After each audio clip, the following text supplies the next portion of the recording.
Hi, welcome to the Connect with Sheila Botello podcast. I'm an entrepreneur, self-care strategist, and creator of the Seasons self-care app. I'm committed to helping you reconnect to your purpose, elevate your well-being, and build your version of a happy, successful life. On today's solo chat, we're talking all about pivoting and creating a new vision for the next phase of your future.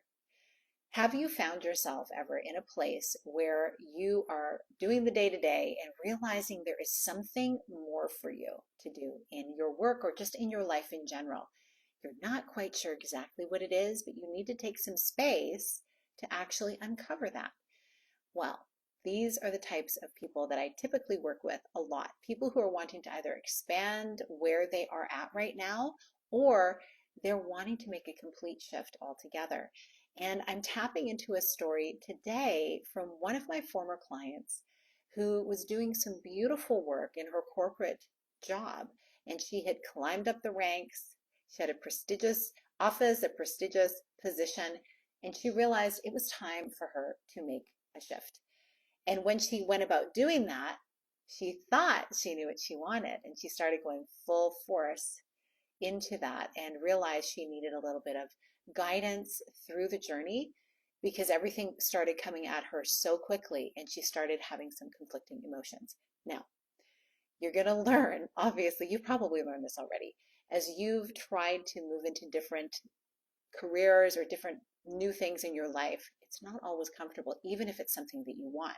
So sometimes the distinction is this discomfort that you're feeling something that is just because it's brand new and you have to be a beginner again? Or is it that it really isn't aligned for you? Well, in this case, I'm going to tell you that it was something that was not in alignment, but this was very, not easy to pinpoint.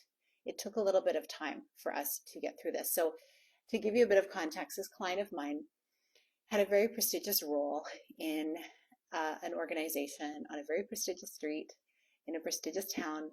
And she was in a leadership position. She loved what she did for many, many years, and she guided people through to success in the arena that she found herself in. Obviously, I'm not going to give details specifically because this is a former client. I do have permission to share this story though. And what ended up happening was when she came to this point where she wanted to make a shift, she came to me and she wanted to have some guidance through coaching on where to go next. She had many ideas. And the challenge that she faced is one that a lot of my clients face, and that is she has been an expert in one thing for many years, but along that journey has gained so many tools and learned so many skills that for her to decide what was next was really challenging for her. So we went on a fact-finding mission together to uncover what is the thing that she's really meant to be doing next. Knowing that this could be just a stepping stone to something else, because how do we really know until we take action, right? And that was the thing that really was the key to her reaching out to me, because she was trying to figure it out on her own and she wasn't taking any actions to make changes because she felt very confused and stuck with all of the beautiful skills she had achieved over the years. Have you ever found yourself looking at your life this way, right? Where you've done so many things, you have such a variety of skills that you've acquired over the years, a lot of connections, you've done beautiful things, but deciding, well, where would you go next? Like, how would you ever decide that? It takes some time. And so we uncovered that one of the highest values that she held was something that had to do with design and style and art. And after we did some research on this with her, from her past life, from the things that she enjoyed the most, from the things that lit her up the most in her life, we realized that art was the thing that she really wanted to focus on. And so she started to think on her own, and we took a little bit of a 2 to 3 month process going through this, where she hadn't completely exited her corporate career yet, so she needed some space to be able to work this out, and she really wanted to take the time so that it was a really aligned decision for herself. And so I gave her little bits of homework to do, and then as we would get together for our coaching calls, she would start to share with me what was coming up with her, journaling sessions, and what she was noticing when she was out and about and when she was in meetings, what was really resonating for her. And art kept coming up, and beauty, and curating beautiful things, and things that created pleasure. She just found herself attracted to that. And she realized that there was this piece of her at a young age that always loved art. And she was going down that path, and we uncovered that, as she was looking at this as a potential way forward in her life as a career, she was really discouraged to go into the art world because it was not one that was maybe going to potentially pay the bills. Like, she was bought into that dialogue that many people around her at the time were saying, that, the starving artist thing, right? And I'm sure you may have heard of that. Although now, I mean, look around you. Where would we be without our art? Like our old school art, the stuff from history, or the stuff that's being created right now. Art is such a beautiful part of how we express ourselves, how we move through emotions, and how we experience beauty in the world. And some people are just artists. We need our artists. And so when she uncovered that, it was really a big deal for her, because she realized she had forgotten that, and she hadn't really given it a whole bunch of thought back when she was making the decision of where to go to school or what next steps in her career were going to be after her higher education. And so she stepped into the corporate space as well. And it served her really well. And she loved her career. She loved the people she worked with. She loved where it led her on her travels. And she also felt a little bit like she missed out on something, because she realized she could have been nurturing this artist side of herself while she was building her corporate career. It just was never thought of as an option. And life got busy. And so those things she just let go by the wayside. And so as we were talking about it and uncovering these things, she would go back into her workspace and do her thing. But she now had this idea in her mind, and she had the awareness of the thing that she had loved so much, and that she realized she really had a yearning to bring back into her life. And so what she ended up doing was she decided to start going to different galleries and just spending more time in her free time to soak up the art, to learn about the artists, to meet some people in the artist space. And this is where she got her first idea. She decided she wanted to have a space that would be like an artist space, a curated gallery space where you could have events where new artists could come in and showcase and exhibit their art. And it could just not only be art, it could be for music, it could be for a variety of things, because she realized she was starting to get to know more and more people in the art scene that she just loved, and she wanted to create this hub for people to come and for her to be able to have events and things like that. But she also realized that what she loved the most was how the art made her feel. And she started bringing more art into her day-to-day life and into her workspace and into her home, and starting to curate spaces in her own personal places. Like even in her car, it became like there were little things there that just made her feel connected to creativity. And she realized she started to be hunting for these things and curating little collections for friends as gifts. And it just became a little sideline thing that she was doing for fun. And she thought, okay, well, if I have this art space and I have this event space, it can be all in one. And then I have my own collection that I start to curate from different artists. This could be my next thing. And she knew there were people interested in this. It was really fun. And then she realized she started to go to some of these events and get to know some of the people who were working behind the scenes. So she got to learn, well, what is the behind the scenes of doing such a thing? And that's when we had some more discussions. And that's when it got real. I said, okay, so this is really what you want to do? And she said, yeah, this is what I want to do. And so she started to put feelers out there for locations. She had a few specific spots in mind in her town, in her city, that would have been a really wonderful showcase for this. And when she started looking, she didn't think too much about it, because she realized, oh, this is going to take a long time. At least this is what she thought, right? Because isn't this sometimes what we do to ourselves? Oh, the thing I really want, it's going to be really hard to do, and it's going to take a long time. That's what she thought. So she still had not left her full-time career. She was just making a plan, like she's a really smart woman, trying to make these plans ahead of time so she wasn't like blindsided when she like actually left and then had nothing to do, right? Because she was working on an exit strategy. And so she put it out there, didn't think much of it, didn't think she'd get a whole lot of information back about new spaces for a while. And then literally 2 weeks went by. And I got a text on my phone like, can we meet? Can we get on a call? I really need to speak. And it was not a scheduled call, had not been on the books yet for our next meeting. And so I said, of course. So we set something up. And she said to me, this event space opened up on this street. It's like a prestigious street. Like she just loved where it was. It would gather all the right people. It was the right place. Even the price for leasing this space was something that she felt was in her budget. After she did all the numbers about what would be involved with putting this thing together and events to cover it, et cetera, right? Looking at the business side. And I said, okay, well, wow. So are you going to go see it? What are you thinking? And she's like, well, I am going to go see it, but I'm feeling really uncomfortable right now. I mean, I'm second guessing myself. I said, well, of course you are. This is something brand new. This is an idea. And you literally 2 weeks ago said, I'm going to put some feelers out about a location. Now it's getting real. So of course you're going to feel uncomfortable, and just understand anything new is going to feel that way. And so we worked through some exercises. I always love to do embodiment exercises with my clients. And I just really gave her the space to share how she was feeling. And after that session, she said, okay, I feel ready. I can do this and report back, right? I'm like, please report back. I really want to know what happens. And so she made an appointment. She went to the space, and you'll never guess what happened. My next call with her was literally, she booked it for the next day because she says, okay, I want to talk about it right away. I want to see how it feels. And so she went to see the space, she slept on it, and she had the conversation with me the next day, like later the next day. And she said, you know what? This is not the idea for me. This is not the thing I want to do. I'm like, what? It seemed like a shoo-in. I was so excited. I actually thought, okay, I'm going to book tickets to fly there so I can go to the opening. I was like all excited.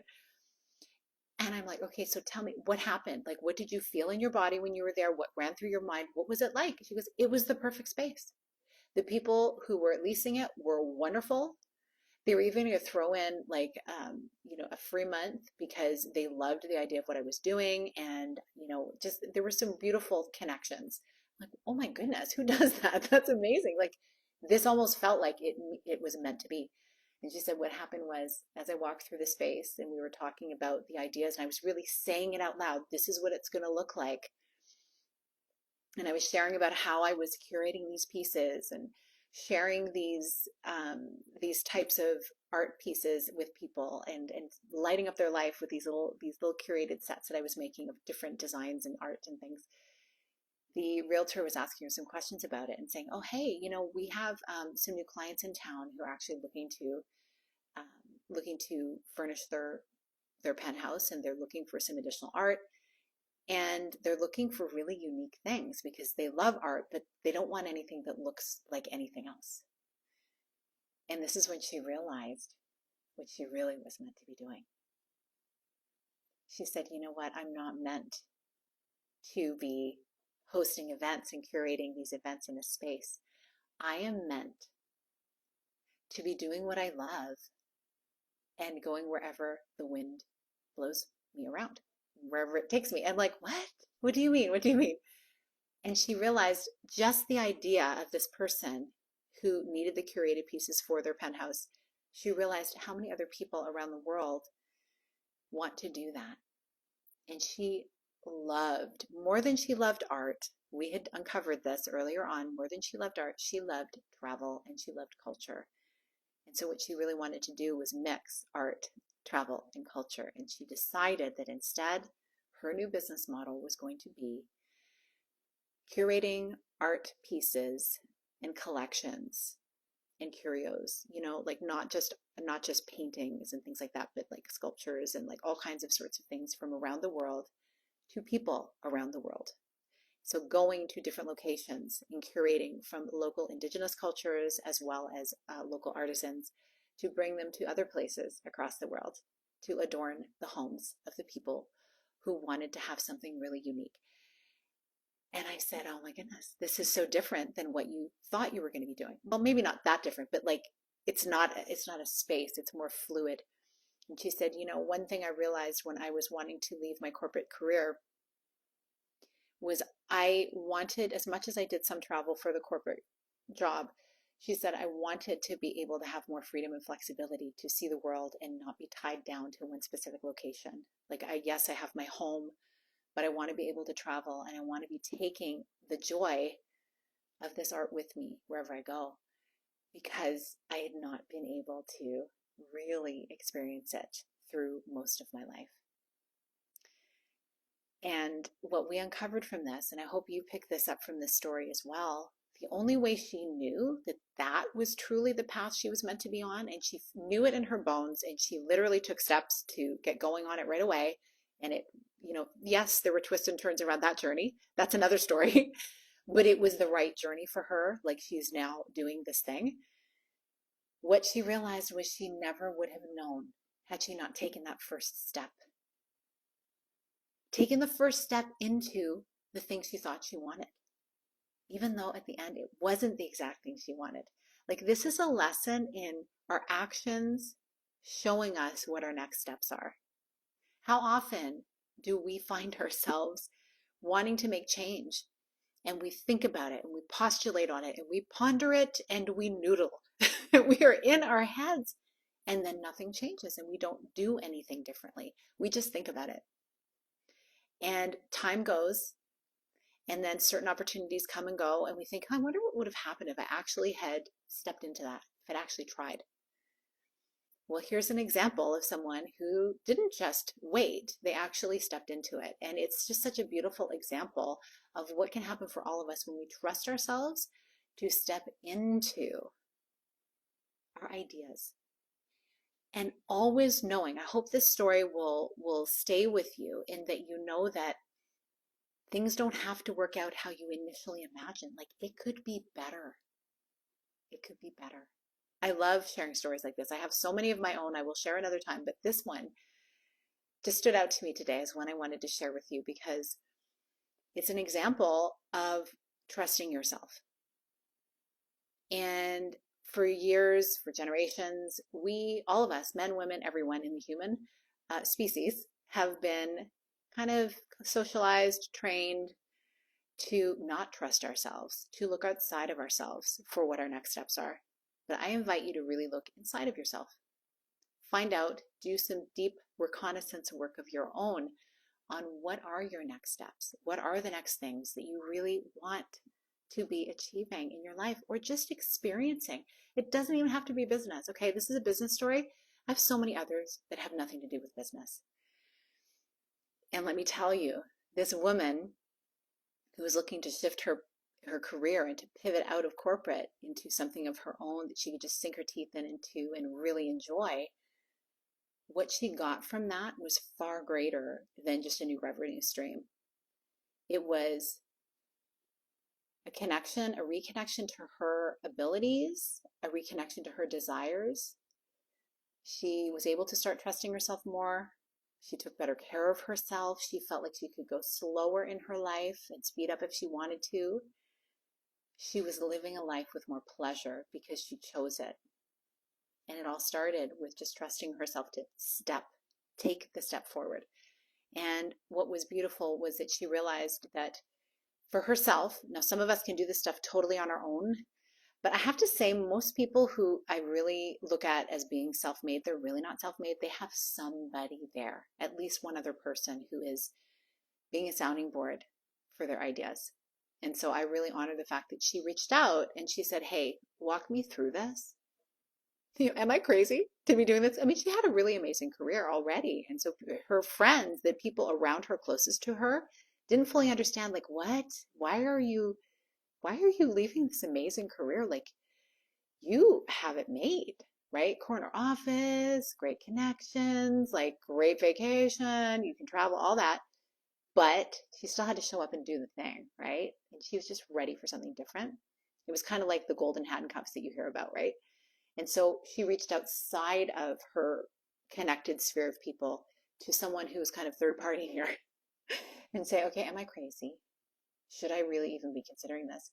And all I did was provide space for her to be in the inquiry and then just to test the waters.